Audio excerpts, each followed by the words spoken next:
Everyone, my name is Ankur and I welcome to all on our channel R2M। पिछले 10 से 15 दिनों में video नहीं आ पा रही थी बिकॉज सब मेरी पर्सनल प्रॉब्लम थी। अब वीडियोज आपको रेगुलरली 3 to 4 डेज में मिलती रहेंगी। तो मेरे पास जो बहुत सारे एस्पिरेंट्स के डाउट आ रहे थे कि उनको कन्फ्यूजन था mainly air fuel ratio, fuel air ratio, rich mixture, lean mixture, कि कैसे पहचानते हैं कब रिच मिक्सचर होगा कब लीन मिक्सचर होगा। कि बहुत सारे क्वेश्चन ऐसे इंजन में ऐसे होते हैं जहाँ पे आपको ये आइडेंटिफाई करना होता है रिच और लीन, उस पर क्वेश्चन बहुत सारे आते हैं। तो आज मैं आपको एक कॉन्सेप्ट दे रहा हूँ, इसको समझने के बाद आपको कोई कन्फ्यूजन नहीं होगा रिच और लीन को पहचानने में। तो चलिए स्टार्ट करते हैं। सबसे पहले हम देखते हैं आइडियल और परफेक्ट और थ्योरेटिकल और स्टैइकोमेट्रिक एयर फ्यूल रेशियो। ये सारे के सारे नाम सेम हैं, ठीक है। आइडियल और परफेक्ट या स्टैइकोमेट्रिक एयर फ्यूल रेशियो का मतलब होता है chemically correct air fuel ratio, ठीक। अगर गैसियस फ्यूल है तो stoichiometric air fuel ratio is the chemically correct air fuel ratio by volume. Solid and liquid fuel है तो इट इज़ बाय मास होगा। अगर एग्जाम में क्वेश्चन आता है कि stoichiometric air fuel ratio is chemically correct air fuel ratio by volume by mass, mention नहीं क्या type of fuel, gaseous fuel है, सॉलिड लिक्विड फ्यूल है, तो आप by default by volume tick करेंगे बिकॉज मोस्ट ऑफ एग्जाम में इसी को कंसिडर करते हैं वो, ठीक है। अब देखते हैं स्टैइकोमेट्रिक कंबशन क्या होता है, परफेक्ट, आइडियल या थ्योरेटिकल कंबशन। देखिए परफेक्ट या आइडियल कंबशन जो होता है वो प्रैक्टिकली यूज नहीं करेगा, बट आइडियल कंबशन हम मानते हैं। इसका मतलब होता है किसी भी फ्यूल पार्टिकल के अंदर जो भी कार्बन पार्टिकल है, किसी भी फ्यूल में कार्बन होगा कन्फर्म है, वो पूरा का पूरा CO2 में बर्न आउट हो जाएगा। अगर पूरा का पूरा कार्बन कंप्लीट CO2 में बर्न हो रहा है तो मतलब वो परफेक्ट कंबशन का एग्जाम्पल है। आप सभी को पता होगा कि फ्यूल के अंदर कार्बन होता है और हाइड्रोजन होता है, क्लियर। जो हाइड्रोजन होगा वो कन्वर्ट होता है H2O में और जो कार्बन है वो कन्वर्ट होगा CO2 में। H2O हमेशा आएगा, बट अगर CO2 आ रहा है इसका मतलब है कि परफेक्ट कंबशन का एग्जाम्पल है। और स्टैइकोमेट्रिक कंबशन का मतलब होता है कि जितना फ्यूल के अंदर कार्बन है उसको बर्न करने के लिए जितना ऑक्सीजन चाहिए आपने जस्ट उतना ही ऑक्सीजन दिया है, ना तो उससे कम ऑक्सीजन दिया है ना ही ज़्यादा ऑक्सीजन दिया है। तो पूरा का पूरा कार्बन अगर CO2 में बर्न आउट होगा उसका मतलब परफेक्ट कंबशन का एग्जाम्पल है। तो जब भी परफेक्ट कंबशन होगा तो आपको एग्जॉस्ट गैस में CO2 दिखेगा, H2O दिखेगा, N2 दिखेगा। इस पूरे वीडियोस के अंदर अगर मैं कहीं भी एयर बोलता हूँ या ऑक्सीजन बोलता हूँ, दोनों सेम ही चीज़ है, बिकॉज एयर के अंदर ऑक्सीजन नाइट्रोजन होता है और nitrogen as it is release हो जाता है। फ्यूल को बर्न करने की रोल ऑक्सीजन का है, तो आप कंफ्यूज नहीं होएगा चाहे मैं एयर बोलूँ या ऑक्सीजन, दोनों सेम ही है। तो अगर पूरा का पूरा कार्बन CO2 में बर्न आउट हो गया और एग्जॉस्ट गैस में आपको कोई भी एक्सेस ऑक्सीजन नहीं दिख रहा है, मतलब कि जितना ऑक्सीजन चाहिए आपने उससे ज़्यादा ऑक्सीजन दे दिया तो ऑक्सीजन बर्न आउट, तो ऑक्सीजन हो जाएगा रिलीज, वो नहीं दिख रहा है, एक्सेस ऑक्सीजन नहीं दिख रहा है, कोई भी अनबर्न्ड हाइड्रोकार्बन नहीं दिख रहा है और कोई भी CO नहीं दिख रहा है। इसका मतलब परफेक्ट कंबशन का एग्जाम्पल है। आगे इसको देखते डिटेल में अभी। अब देखिए अगर हम बोले रिच एयर फ्यूल मिक्सचर और लीन एयर फ्यूल मिक्सचर, ये होता क्या है। रिच और लीन का जो कॉन्सेप्ट है ये हमेशा रिलेटिव कॉन्सेप्ट होता है विथ रिस्पेक्ट टू स्टैइकोमेट्रिक। स्टैइकोमेट्रिक के रिस्पेक्ट में बोलते हैं हम लोग रिच और लीन। अब मैंने पहले बताया स्टैइकोमेट्रिक जो होता है वो आइडियल है, वो परफेक्ट है, वो एग्जिस्ट नहीं कर सकता है, इसीलिए कॉन्सेप्ट आया रिच या लीन का। देखिए फॉर एग्जांपल अगर कोई मान लीजिए फ्यूल है, फ्यूल के अंदर कार्बन होगा, हाइड्रोजन होगा, उस फ्यूल को बर्न करने के लिए मान लीजिए हमको x मोल ऑफ एयर चाहिए। अब मोल बोल रहे हैं मतलब बाई वॉल्यूम बोल दें या हम x kg बोल दें, बाई मास हो रहा है, तो कंफ्यूज नहीं होना, चाहे आप मोल बोलिए या kg बोलिए, ये हम पर डिपेंड करता है। अब मैं एयर बोलूँ या ऑक्सीजन बोलूँ इसमें कंफ्यूज नहीं होना है। तो मान लीजिए कोई फ्यूल है, उसको बर्न करने के लिए हमें x mole of air required है परफेक्ट कंबशन में। अगर परफेक्ट कंबशन है, कोई फ्यूल है, बर्न करने के x mole of air required है, तो अगर हमने उसी फ्यूल को रिच कर दिया, रिच एयर फ्यूल मिक्सचर का मतलब होता है कि सेम फ्यूल को बर्न करने के लिए अब हमें less amount of air required होगा देन परफेक्ट कंबशन। तो परफेक्ट कंबशन में अगर आपको x mole of air required था परफेक्ट कंबशन में, तो अगर उसी फ्यूल को आप रिच कर दिए, रिच एयर फ्यूल मिक्सचर बना दिए, उसका मतलब हो गया उस फ्यूल को बर्न करने के लिए अब हमको कम ऑक्सीजन या कम एयर रिक्वायर्ड होगा as compare to perfect combustion. तो परफेक्ट कंबशन में अगर x मोल है तो अगर रिच होगा तो कम ऑक्सीजन होगा, मतलब मान लीजिए 0.5x मोल हमने मान लिया। सिमिलरली अगर लीन एयर फ्यूल मिक्सचर है, इसका मतलब हो गया कि सेम फ्यूल को बर्न करने के लिए अब हमको ज़्यादा ऑक्सीजन या ज़्यादा एयर की रिक्वायरमेंट होगी as compare to perfect combustion. अगर परफेक्ट में x मोल था, अब देखिए ज़्यादा एयर चाहिए तो 1.5x हमने मान लिया, क्लियर। तो ये कॉन्सेप्ट होता है रिच और लीन का। जब भी रिच और लीन आपको पहचानना हो तो हमेशा आपको पहले स्टैइकोमेट्रिक कंबशन या स्टैइकोमेट्रिक एयर फ्यूल रेशियो का रिएक्शन लिखना पड़ेगा। स्टैइकोमेट्रिक के अंदर देखना पड़ेगा कितना ऑक्सीजन आ रहा है, चाहे मोल में बोलिए चाहे kg में बोलिए, बाई मास बाई वॉल्यूम। फिर उसके बाद रिच और लीन में आएंगे। रिच होगा तो इसका मतलब जितना परफेक्ट कंबस्शन ऑक्सीजन चाहिए था रिच में उससे कम चाहिए, लीन होगा परफेक्ट कंबस्शन ऑक्सीजन चाहिए था और उससे ज़्यादा चाहिए। क्लियर। अब देखते हैं एयर फ्यूल रेशियो को जनरली हम लोग डिफाइन करते हैं एयर फ्यूल रेशियो। एयर मतलब ऊपर, फ्यूल नीचे, रेशियो है तो आप m.a/m.f लिखिए रेट के टर्म में, या सिंपली एयर फ्यूल रेशियो लिख दीजिए। फ्यूल एयर रेशियो क्या होता है, इसी एयर फ्यूल रेशियो को उल्टा कर दीजिए तो 1/एयर फ्यूल रेशियो। क्लियर। अब देखिए ये जो लेमन टर्म लिखा ये बहुत इंपॉर्टेंट है, लेमन टर्म में समझिए, ये आपको कहीं बुक में लिखा हुआ नहीं मिलेगा, ये हमने अपने इजनेस के लिए बनाया हुआ है। तो लेमन टर्म में आप ये समझिए रिच एयर फ्यूल मिक्सचर का मतलब होता है रिच का मतलब है कि उसमें फ्यूल ज़्यादा है ऑक्सीजन कम है। ऑक्सीजन बोलूँ एयर बोलूँ कंफ्यूज मत होइएगा। रिच एयर फ्यूल मिक्सचर का मतलब होता है फ्यूल ज़्यादा ऑक्सीजन कम। लीन एयर फ्यूल मिक्सचर का मतलब होता है फ्यूल कम ऑक्सीजन ज़्यादा। तो ये रिच और लीन जो है लेमन टर्म में हमने बताया विथ रिस्पेक्ट टू फ्यूल, ये आपको कहीं बुक में नहीं मिलेगा। बुक में हमेशा रिच या लीन अगर आपको इंटरव्यू पूछता है तो आप यही बोलेंगे रिच और लीन का कॉन्सेप्ट स्टैइकोमेट्रिक के रिस्पेक्ट में आता है। बट हमने लेमन टर्म में समझने के लिए ताकि हम कम टाइम में क्वेश्चन को सॉल्व कर सके विद रिस्पेक्ट टू फ्यूल बोल देते हैं। तो रिच का मतलब है फ्यूल ज़्यादा तो ऑक्सीजन ऑटोमेटिक कम हो जाएगा। लीन का मतलब है फ्यूल कम ऑक्सीजन ज़्यादा हो जाएगा। तो ऑक्सीजन एयर में कन्फ्यूज नहीं होना है। फॉर एग्जाम्पल देखिए मान लीजिए स्टैइकोमेट्रिक एयर फ्यूल रेशियो 2:1 है तो 2:1 क्या बता रहा है, एयर फ्यूल रेशियो बता रहा है, इसका मतलब 1 kg फ्यूल को बर्न करने के लिए आपको मिनिमम 2 kg एयर रिक्वायर्ड है। 1 kg फ्यूल को बर्न करने के लिए आपको मिनिमम 2 kg एयर रिक्वायर्ड है। और रिच का मतलब क्या हो रहा है, मैंने बोला था रिच का मतलब परफेक्ट कंबस्शन में या स्टैइकोमेट्रिक कंबस्शन में जितना एयर रिक्वायर्ड होगा रिच में उससे कम हो जाएगा। यहाँ देखिए लिखा हुआ है उससे क्या हो जाएगा कम। ठीक है।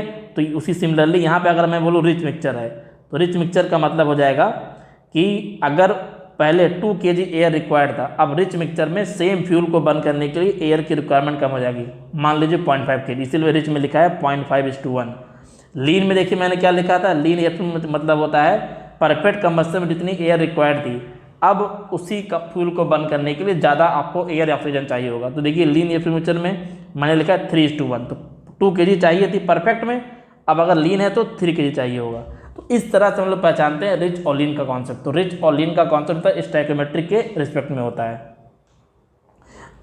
तो समरी कुल मिला के ये हो गया आपका, अगर air fuel ratio stoichiometric air fuel ratio से ज़्यादा है, ठीक है, स्टैइकोमेट्रिक एयर फ्यूल से बताता है कि 1 kg फ्यूल को बर्न करने के लिए कितना अमाउंट ऑफ ऑक्सीजन चाहिए, बट आपका जो एयर फ्यूल रेशियो है स्टैइकोमेट्रिक से भी ज़्यादा आ रहा है, ठीक है, तो वो होता है लीन मिक्सचर। तो लीन मिक्सचर में हमेशा जब भी आप एयर फ्यूल रेशियो निकालेंगे वो हमेशा स्टैइकोमेट्रिक एयर फ्यूल रेशियो ज़्यादा आएगा। अगर आपका air fuel ratio stoichiometric air fuel ratio से कम आ रहा है तो इसका मतलब वो एग्जाम्पल है रिच मिक्सचर का।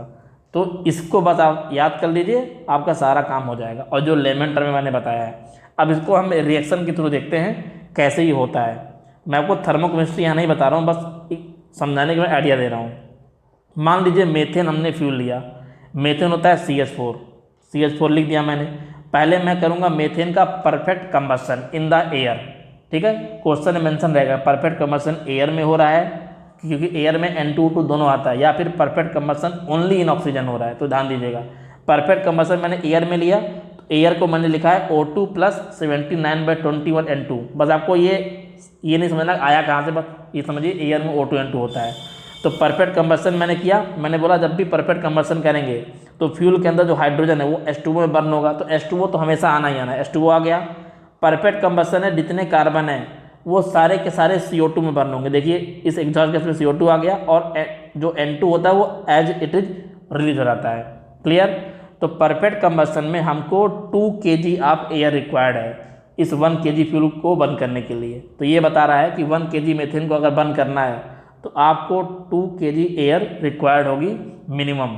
तो आप एग्जॉस्ट गैस में देखिए परफेक्ट कंबस्शन में H2O आ रहा है, CO2 आ रहा है, N2 आ रहा है। मैंने बोला था कि परफेक्ट कंबस्शन में एक्सेस ऑक्सीजन नहीं दिखेगा, ना तो कोई CO दिखेगा, ना अनबर्न्ड हाइड्रोकार्बन दिखेगा। तो ये पहचानने का तरीका होता है। अब मैंने क्या किया, सेम फ्यूल को रिच कर दिया। तो रिच एयर फ्यूल मिक्सचर का मतलब होता है फ्यूल ज़्यादा ऑक्सीजन कम। लेमन टर्म याद करिए। तो इसका मतलब मैंने बोला मान लीजिए अब एयर की रिक्वायरमेंट कम हो गई, 25% लेस एयर। तो 25% अगर लेस एयर कर देंगे तो इसका मतलब 2 × 0.75, तो 1.5 मोल ऑफ एयर या 1.5 kg ऑफ एयर, दोनों सेम ही, कोई दिक्कत नहीं है। अब देखिए जितना कार्बन था क्या वो पूरा CO2 में बर्न होगा? नहीं होगा, क्योंकि पूरा का पूरा कार्बन CO2 में तभी बर्न होता है जब आप सफिशिएंट अमाउंट ऑफ ऑक्सीजन देते हैं, बट आपने ऑक्सीजन कम कर दिया या एयर कम कर दिया, तो इसीलिए आपको अब एग्जॉस्ट गैस में CO दिख रहा है, मतलब कार्बन मोनोऑक्साइड। और अगर आपने एयर और कम कर दिया 1.5 से मान लीजिए 0.5 कर दिया, तो ये CO भी नहीं बनेगा, वो carbon as it is release हो जाएगा, उसी को बोलते हैं अनबर्न हाइड्रोकार्बन, और N2 एज रिलीज हो गया। तो अगर आपका रिच मिक्सचर है तो हमेशा रिच का मतलब होता है फ्यूल ज़्यादा है, ऑक्सीजन कम। अगर ऑक्सीजन कम तो पूरा का पूरा कार्बन CO2 में बर्न हो ही नहीं सकता है, तो आपको CO मिलेगा और अनबर्न हाइड्रोकार्बन मिलेगा। तो अगर CO बन गया है तो ठीक है, आपने ऑक्सीजन और कम कर दिया तो ये CO भी नहीं बनेगा, ये carbon as it is unburn होकर रिलीज हो जाएगा। ठीक, लीन एयर फ्यूल मिक्सचर का मतलब होता है कि फ्यूल कम ऑक्सीजन ज़्यादा, ऑक्सीजन ज़्यादा मतलब वही एयर ज़्यादा, तो हमने एयर को बढ़ा दिया। पहले देखिए 2 था, ये सब जितने घटाना बढ़ाना बोल रहा हूँ विद रिस्पेक्ट टू स्टैकोमेट्रिक बोल रहा हूँ, पहले 2 था, अब देखिए 3 kg ऑफ एयर रिक्वायर्ड हो गया। तो परफेक्ट कंबशन में 2 आ रहा था, अब 3। तो मतलब इस CH4 को बंद करने के लिए मिनिमम 2 kg ऑक्सीजन चाहिए या 2 kg एयर चाहिए, बट हमने 3 kg दे दिया, मतलब जितना ऑक्सीजन ज़्यादा उससे एक्सेस कर दिया, तो एक्सेस ऑक्सीजन आपको यहाँ देखने को मिलेगा। तो H2O सब में आएगा, CO2 बर्न हो जाएगा, बिकॉज जितना कार्बन को CO2 में ऑक्सीजन चाहिए उतना तो आपने दिया ही, आपने ज़्यादा दे दिया है, इसीलिए आपको एक्सेस ऑक्सीजन यहाँ पे दिख रहा है। ठीक है, तो इस तरह से हम पहचान सकते हैं कि कौन सा रिच का एग्जाम्पल है, कौन सा लीन का, कौन सा परफेक्ट का। तो एग्जॉस्ट गैस के अंदर अगर आपको केवल H2O और CO2 और N2 को रूल होता नहीं, वो एज इट इज रहता है। एग्जॉस्ट गैस के अंदर आपको H2O CO2 N2 दिख रहा है, मतलब वो परफेक्ट कंबशन या स्टैकोमेट्रिक कंबशन का एग्जाम्पल है। एग्जॉस्ट गैस के अंदर अगर आपको CO दिख रहा है, अनबर्न हाइड्रोकार्बन दिख रहा है, इसका मतलब पूरा का पूरा कार्बन CO2 में बर्न नहीं हुआ है, आपने ऑक्सीजन कम दिया है। ऑक्सीजन कम दिया का मतलब क्या होता है? रिच मिक्सचर, फ्यूल ज़्यादा ऑक्सीजन कम। और आपको अगर एग्जॉस्ट गैस के अंदर एक्सेस ऑक्सीजन दिख रहा है तो इसका मतलब लीन मिक्सचर है, फ्यूल कम ऑक्सीजन ज़्यादा हो गया। क्लियर? फिर एक CI इंजन के अंदर ये आता है, हम लोग देखते हैं CI इंजन में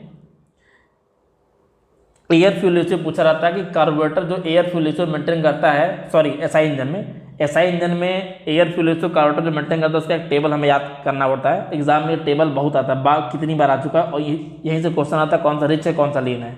तो सबसे पहले आपको SI इंजन है तो पेट्रोल का लिखना पड़ेगा, स्टैकोमेट्रिक एयर फ्यूल रेशियो कितना होता है। पेट्रोल का स्टैकोमेट्रिक एयर फ्यूल रेशियो होता है 14.7:1। तो ये 14.7:1 क्या बता रहा है? 14.7:1 आपको ये बता रहा है कि 1 kg गैसोलीन या पेट्रोल को बर्न करने के लिए मिनिमम 14.7 kg एयर रिक्वायर्ड होगा। ठीक, अब मैंने क्या किया, कोल्ड स्टार्टिंग, आइडलिंग और एक्सीलरेटिंग, या उसी को मैक्सिमम स्पीड बोल सकते हैं। तो देखिए कोल्ड स्टार्टिंग में एयर फ्यूल रेशियो 2:3 होता है, आइडलिंग में 5:9 होता है, और एक्सीलरेटिंग में 12:13 होता है। तो अब ध्यान से देखिए, मैंने क्या बोला था कि अगर air fuel ratio stoichiometric air fuel ratio से कम है, ये देखिए अगर आपका air fuel ratio stoichiometric air fuel ratio से कम है तो उसको बोलते हैं रिच मिक्सचर। तो यहाँ पे देखिए अब 14.7:1 है, इससे हमने कम कर दिया एयर फ्यूल रेशियो, यहाँ पे 2:3 कर दिया, इससे कम हो गया, 5:9 कर दिया और 12:13 कर दिया। तो इसका मतलब हो गया स्टैकोमेट्रिक एयर फ्यूल रेशियो जितना कम करते रहेंगे मिक्सचर उतना रिच होता जाएगा। तो ये है rich air fuel mixture accelerating वाला। उससे और कम कर दिया कोल्ड स्टार्टिंग आइडलिंग, तो ये super rich air fuel mixture हो गया। और कैसे पहचाना, मैंने पहले बताया है, स्टैकोमेट्रिक एयर फ्यूल रेशियो लिख लीजिए। स्टैकोमेट्रिक एयर फ्यूल रेशियो से अगर एयर फ्यूल रेशियो और कम करते जा रहे हैं तो मतलब आप रिच की तरफ बढ़ रहे हैं। सिमिलरली क्रूसिंग या नॉर्मल स्पीड है, यहाँ पे होता है एयर फ्यूल रेशियो 16 to 16.5। अब ये देखिए, ये मैंने यहाँ लिखा हुआ है, अगर एयर फ्यूल रेशियो आपका स्टैकोमेट्रिक एयर फ्यूल रेशियो ज़्यादा है तो इसका मतलब वो लीन मिक्सचर है। तो आप यहाँ देख सकते हैं, यहाँ पे 16 to 16.5 मतलब 14.7 से ज़्यादा है। ठीक है, तो अगर स्टैकोमेट्रिक एयर फ्यूल रेशियो से आपका एयर फ्यूल ज़्यादा रहा तो वो लीन एयर फ्यूल मिक्सचर का एग्जाम्पल है। तो इस तरह से हम पहचानते हैं लीन और रिच। तो कोई पूछेगा आपसे इंटरव्यू में लीन और रिच का कॉन्सेप्ट कहाँ से आया, तो आप बोलेंगे लीन और रिच का कॉन्सेप्ट स्टैकोमेट्रिक एयर फ्यूल रेशियो से आया है। स्टैकोमेट्रिक एयर फ्यूल रेशियो पहले लिख लीजिए, जैसे पेट्रोल का 14.7 है, डीजल का 14.5, ऐसे लिख लीजिए पहले एयर फ्यूल रेशियो। अब उस स्टैकोमेट्रिक एयर फ्यूल जितना आप कम करते जा रहे हैं, जैसे देखिए 2:3 किया, 5:9 किया, 12:13, जितना कम करते जाएंगे उतना रिच की तरफ बढ़ रहे हैं। और स्टैकोमेट्रिक एयर फ्यूल जितना ज़्यादा करते रहेंगे उतना लीन की तरफ बढ़ रहे हैं। लेमन टर्म में समझना है, अपने लैंग्वेज में एग्जाम में जल्दी हो जाए तो बस ये समझिए, रिच एयर फ्यूल मिक्सचर है मतलब फ्यूल ज़्यादा ऑक्सीजन कम, लीन मिक्सचर है तो मतलब आपका फ्यूल कम ऑक्सीजन ज़्यादा। और जनरली CI इंजन के अंदर एयर फ्यूल रेशियो वेरी करता है 18:1 से 70:1, ये भी क्वेश्चन एग्जाम में आया हुआ है। और SI इंजन के अंदर एयर फ्यूल रेशियो वेरी करता है 6:1 से 20:1 के अंदर। तो अब जितने भी क्वेश्चन आते हैं आपको नॉक्स इमिशन मैक्सिमम कब है, अनमेट हाइड्रोकार्बन मैक्सिमम कब है, CO मैक्सिमम कब है, तो रिच और लीन में बहुत कन्फ्यूजन होता है। तो रिच और लीन का कॉन्सेप्ट आप समझ गए, हमेशा ये स्टोइकोमेट्रिक के रिस्पेक्ट में आता है। तो स्टोइकोमेट्रिक में जितना एयर फ्यूल रेशियो आ रहा है अगर आप उससे कम करते जा रहे हैं तो मतलब रिच की तरफ मूव कर रहे हैं, उससे ज़्यादा करते जा रहे हैं तो आप लीन की तरफ मूव कर रहे हैं। आई होप आपको ये कॉन्सेप्ट क्लियर हो गया होगा। इस वीडियो को आप 2 से 3 बार देखिए, पूरा कॉन्सेप्ट को अच्छे से क्लियर हो जाएगा। Till then take care, good bye.